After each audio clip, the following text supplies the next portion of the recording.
Amerika Serikat mengklaim negosiasi dengan Iran hampir capai kesepakatan, tapi pertanyaannya kenapa Amerika Serikat malah menyerang Iran di saat gencatan senjata?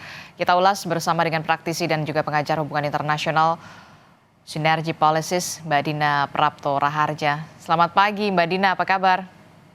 Kabar baik, selamat pagi Mbak Adisti. Ya Mbak Dina, ini kan kalau kita lihat ya, kesepakatan Amerika Serikat dan juga Iran hampir deal. Tapi yang menjadi pertimbangan dan juga pertanyaan selanjutnya, mengapa kemudian Amerika Serikat melakukan serangan di saat gencatan senjata? Apa pertimbangan Amerika Serikat?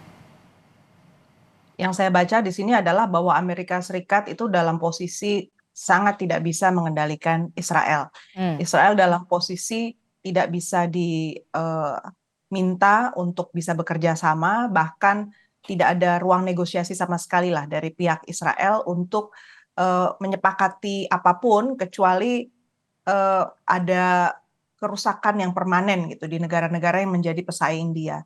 Dan ini statement ini jelas ya, Trump udah sebelumnya mengatakan bahwa bahkan mewanti-wanti memberikan ultimatum pada Israel bahwa kesepakatan ini udah hampir jadi dan saya percaya pasti sudah hampir jadi nih sebenarnya. Hmm. Karena dari pihak Pakistan maupun Iran itu sudah mengkonfirmasi poin-poinnya apa saja yang sudah mendekati hampir diterima gitu. Hmm. Tapi kenyataannya Israel inilah yang tidak bisa dikendalikan oleh Amerika Serikat.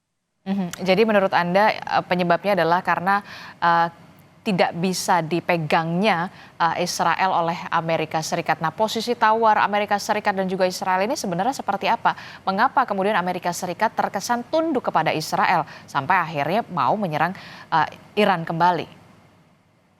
Kalau kita perhatikan memang sebenarnya masalahnya itu kembali ke kalau Amerika Serikat ya, masalah mau atau tidak mau saja. Karena kerusakan yang akan terjadi atau destruksi bahkan boleh dikatakan bencana besar yang terjadi di Timur Tengah ini sudah semakin nyata. Kalaupun Amerika Serikat tidak melakukan apapun, itu kilang-kilang minyak itu nggak akan bisa menunggu. Sudah pasti akan ada momennya dia akan meledak Hmm. atau mati sama sekali karena tekanan dari bumi itu kan nggak bisa dikendalikan ya. Dan produksi ini tetap nggak bisa jalan normal. Kalau hal ini terjadi, maka ekonomi di Timur Tengah sudah pasti rusak. Kemudian hubungan antar negara ini nggak bisa dikunci. Hmm. Dan kalau mau Amerika Serikat lebih tegas sebenarnya, Abraham Accords yang dia tawarkan itu harusnya kan bisa dispesifikasi lebih jelas ya. Abraham Accords tahun 2020 jelas berbeda dengan kondisi sekarang karena isinya Abraham Accords yang lalu aja belum terjadi gitu. Konteks di mana mereka akan membuka hubungan dagang, membuka jalur penerbangan yang lebih intensif, Hmm. investasi, teknologi. Hmm. Waktu itu sempat jalan. Tapi negara-negara yang sudah tanda tangan pun waktu itu sekarang kan juga mengalami dampak yang sangat buruk. Mereka terkunci nggak bisa melakukan apapun. Hmm. Jadi sebenarnya Amerika Serikat harus sadar bahwa ekonomi dia sekarang menjadi sandraan Israel Israel. gitu. Hmm. Negara Eropa pun sebenarnya kita jarang bahas ya, tapi Eropa ini kan juga mitra terbesar dari Israel. Dan belum ada satu statement pun yang tegas terhadap Israel dan lebih pasnya lagi kita bilang bahwa pasokan senjata untuk Israel ini juga belum di stop. Jadi menurut saya memang dangernya atau bahaya bahwa perdamaian dunia ini betul-betul di tepi jurang Hmm. dan bahwa resesi ini akan semakin buruk dalam beberapa tahun ke depan dan ujungnya itu bisa berarti depresi, Hmm. itu sangat-sangat makin nyata. Jadi bukan sekedar shrinking ya, ekonomi kita menyusut karena sebelum pandemi pun tingkat pertumbuhan ekonomi kita masih lebih baik gitu. Hmm. Jadi Hmm. inilah harus dicermati betul. Oke, ini yang harus dicermati begitu, salah satunya adalah, Amerika Serikat yang dalam tanda kutip ya, tersandera oleh Israel. Ketika Amerika Serikat ingin mengakhiri dengan Iran, mencapai kesepakatan, justru kemudian Israel dalam tanda kutip lagi, saya berpikir, ini belum selesai menurut Israel. Apa yang menjadi, poin pertimbangan Israel memikirkan ini belum selesai, belum saatnya selesai?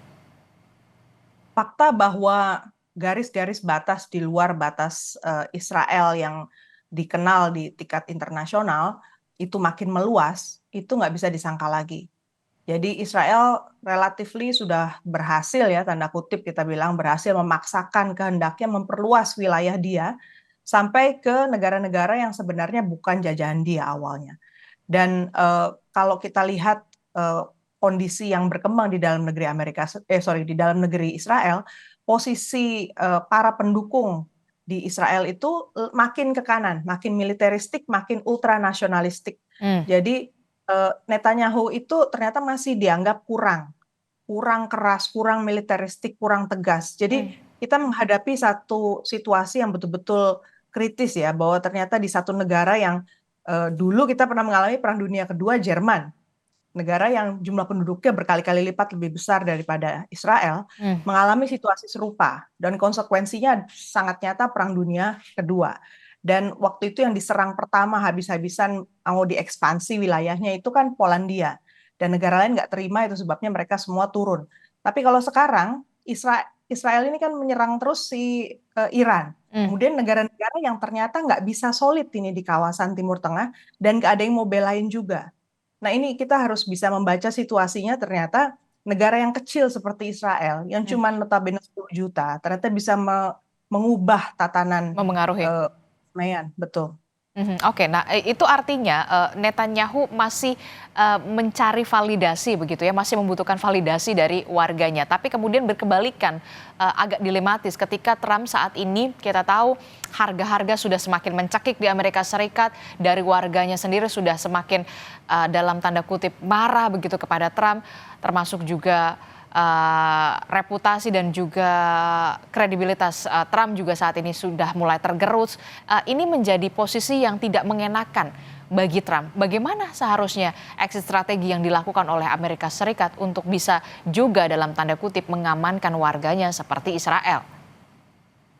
Menurut saya kalau di Amerika Serikat dia harus ingat kembali pada sistem diplomasi, sistem pengambilan keputusan dalam politik luar negeri Amerika Serikat.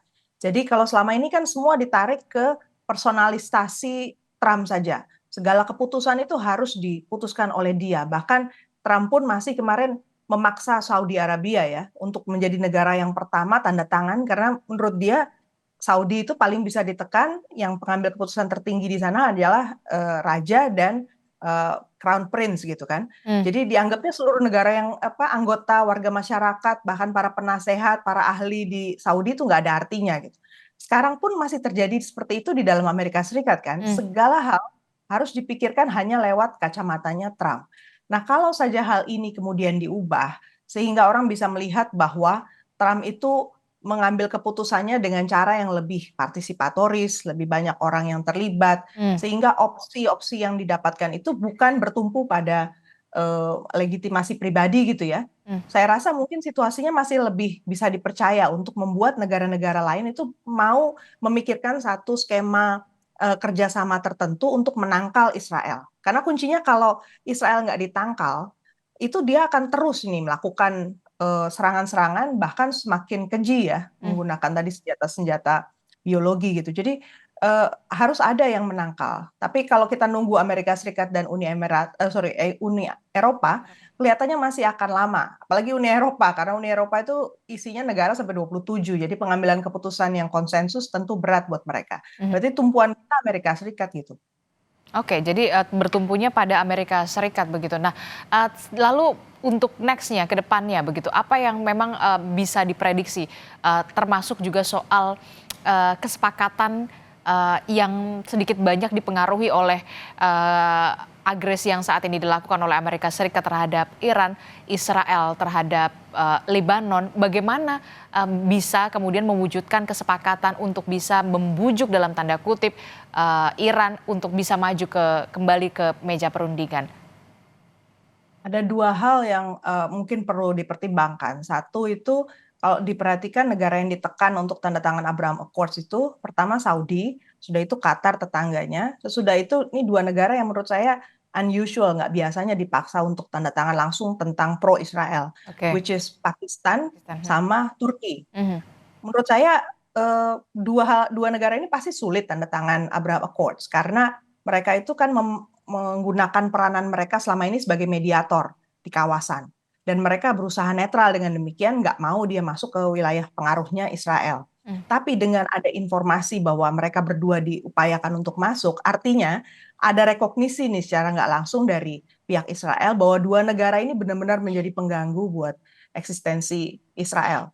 Jadi artinya negara yang disebut ini harusnya bisa bergerak semakin padu gitu, semakin menyatu, bukan tanda tangan Abraham Accords, tapi Tapi menciptakan satu kesepakatan yang lain gitu, supaya nggak masuk ke wilayah pengaruhnya Israel, tidak juga menggunakan cara-cara kekerasan semata, tapi menunjukkan bahwa Israel itu bisa diisolasi juga. Lalu pendekatan yang kedua, saya kira negara-negara yang menjadi sasaran sekarang di Israel itu adalah negara D8 kan, ada Iran, ada Turki, ada Pakistan. Indonesia juga di sana, Malaysia juga di sana. hmm, Karena tahun ini kita tuan rumah di D8, minimal lah mestinya ada satu statement dari hmm, negara kita tentang pentingnya ya bahwa negara D8 itu bisa menjaga stabilitas pertumbuhan ekonomi dan hmm, seterusnya, hmm. sehingga Israel ini juga punya suara alternatif lah, Oke. jangan cuma nungguin apa yang ada di Timur Tengah. Oke, jadi Anda mau mengatakan Indonesia punya momentum yang tepat, yang pas ketika ingin bersuara untuk bisa dalam tanda kutip ya, berupaya untuk mencapai kesepakatan antara Amerika Serikat dan juga Iran. Betul, bahwa kita itu bukan sekedar penonton ya, dan bahwa negara tetangga kita seperti Malaysia itu bisa dijadikan mitra juga karena menjadi bagian dari kelompok yang saat ini sedang diserang habis-habisan oleh Zionis juga. Oke, tapi posisi tawar seperti apa yang bisa dilihat oleh negara-negara lain untuk posisi Indonesia sendiri? Poinnya tadi adalah bahwa D8 itu kan merepresentasikan developing countries ya, kepentingan negara-negara berkembang yang selama ini punya solidaritas, entah itu dari agama juga dari apa posisi geografis, terutama kalau buat mereka yang ada di Timur Tengah. Tapi eksistensi bahwa di situ ada Malaysia, ada Indonesia yang ada di Asia, plus Hmm, juga ada negara yang di Afrika, itu menunjukkan skopnya kan sebenarnya luas, ada unsur global lah di sana. Walaupun selama ini D8 ini dianggapnya ya pemain pinggiran gitu hmm, ya, nggak hmm. terlalu dominan gitu sebagai kekuasaan ekonomi. Tapi kalau kita lihat benang merahnya, BRICS, kita lihat, wah itu pengambilan keputusan besarnya untuk bikin statement harus lewat Cina, harus lewat Rusia, dan kita udah lihat petanya seperti apa. Indonesia kan tetap nggak bisa cuman sekedar nonton, karena yang di Sandra ini, itu kan kepentingan global. Yang saya bilang tadi, resesi itu udah benar-benar di depan mata. Dan Hmm. kalau resesi itu makin berlanjut selama 1-2 tahun, ini resiko depresi itu juga bisa makin meluas. Mhm. Anda melihatnya lebih cenderung ke mana resesi yang akan begitu meluas atau kemudian harus ada campur tangan negara lain dalam hal ini tadi Anda sebutkan Indonesia dan juga Malaysia mungkin dibutuhkan untuk bisa mencapai setidaknya ada apa ya perkembangan yang lebih ke arah lebih baik. Kalau di tingkat teknis operasional di lapangan, tentu bukan tempat kita, karena kita posisinya jauh ya. Tapi fakta bahwa semua mitra yang kita sudah sangat dekat, punya kerjasama politik, punya pengaruh tekanan moral lah ya, dari segi agama, dari segi kemanusiaan. Ada Turki yang di situ punya jaringan, Pakistan yang tahu segala macam tentang proses diplomasi ini. Apa yang bisa kita mainkan di sana kan untuk minimal menciptakan suasana yang lebih kondusif lah Nah, untuk mendorong negara-negara yang lain itu melihat gambar yang lebih lengkap dan memberi tekanan pada Israel. oke, walaupun kita, berada di juga dalam satu wadah yang sama begitu ya, BOP. Nah, terakhir saya ingin tanya soal bagaimana kelanjutan, perkembangan soal Selat Hormuz ini ketika, kita lihat Amerika Serikat kembali melakukan serangan, bagaimana nasib Hormuz selanjutnya, termasuk juga nasib energi dunia dalam hal ini?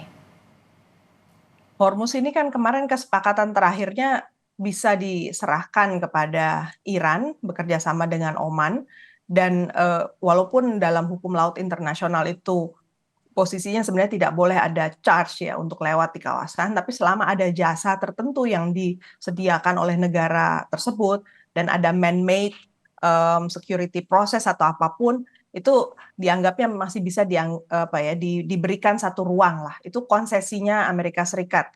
Jadi kalau kita lihat itu sebagai bagian dari proses, kedepannya mungkin masih bisa dikoreksi gitu. Tapi faktanya sekarang dengan Amerika Serikat juga mulai melakukan serangan di sana, kembali ke poin bahwa dia hanya ingin menunjukkan dia masih sayang sama Israel gitu loh.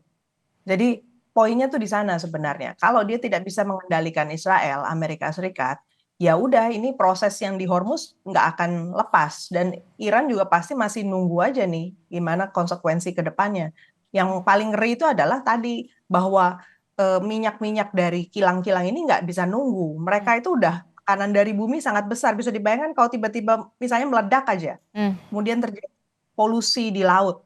Itu bukan cuman orang di sana kan, yang jutaan orang yang kemudian nggak bisa minum air yang lebih bersih, kemudian situasinya rusak secara ekologis, Hmm. ekonomi juga buruk. Nah itu spill over dari suasana yang tidak pasti dan makin mahal ya biaya politiknya dan biaya ekonominya itu yang sebenarnya dampaknya akan pasti terasa sekali lah di tingkat global sampai ke negara kita. Mhm, mhm. Oke, ini ya menjadi momentum yang tepat untuk bisa, Indonesia punya, peran dalam hal ini begitu ya, termasuk juga, posisi tawar Indonesia yang juga bisa diperhitungkan, di Amerika Serikat dan juga Iran. Terima kasih, Mbak Dina Prapto Raharja telah bergabung bersama kami, praktisi sekaligus juga pengajar hubungan internasional dari Sinergi Policies. Terima kasih Mbak Dina, selamat Terima pagi. kasih, selamat pagi.